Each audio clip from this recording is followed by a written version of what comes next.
As students return to classrooms in the United States, many parents are still not able to return to work.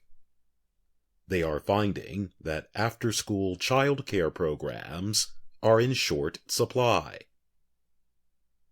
School-based providers list difficulties in hiring and keeping workers as the biggest reasons they have not fully recovered from pandemic shutdowns.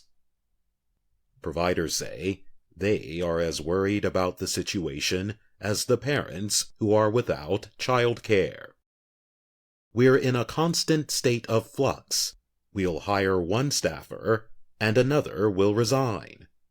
We've just not been able to catch up this year," said Esther Buendia.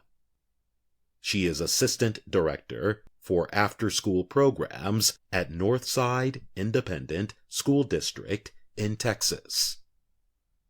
Before the pandemic, the local after-school program Learning Tree had 1,000 workers.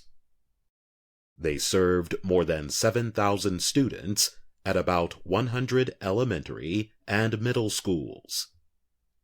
Today, there are fewer than 500 employees serving about 3,300 students.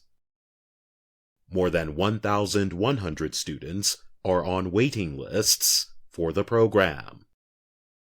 It provides educational, recreational, and social activities every school day outside of school hours.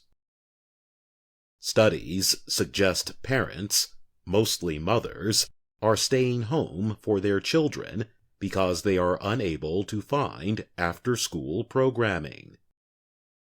That causes worker shortages at such programs that depend heavily on women to run them.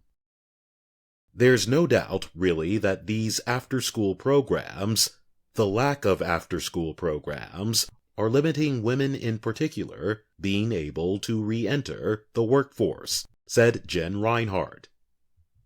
She leads planning and programming for the nonprofit group After School Alliance. "If women don't return to the workforce, then we don't have the staff we need for these after-school opportunities, so it's all very tangled together," she said. An After School Alliance study found a record high of 24.6 million children were unable to enter a program at the end of 2021. The researchers looked at more than 1,000 program providers. They found 54% had waiting lists, a much larger share than in the past. Wells Fargo reported that labor shortages in childcare are more severe than in other industries also struggling to find dependable employees. Employment was 12.4% below its pre-COVID-19 level at the beginning of March. That leaves an estimated 460,000 families forced to make other plans, the researchers found. Erica Gonzalez of San Antonio got after-school care for her daughters, who are in 2nd and 6th grade. That permitted her to keep her job at a nonprofit, and her husband, a teacher, to also coach. Gonzalez had made sure to register her children for Learning Tree as early as possible. She also kept in contact with the girls' schools through the process. Gonzalez said, "We were really just kind of hoping and praying for placement in the program."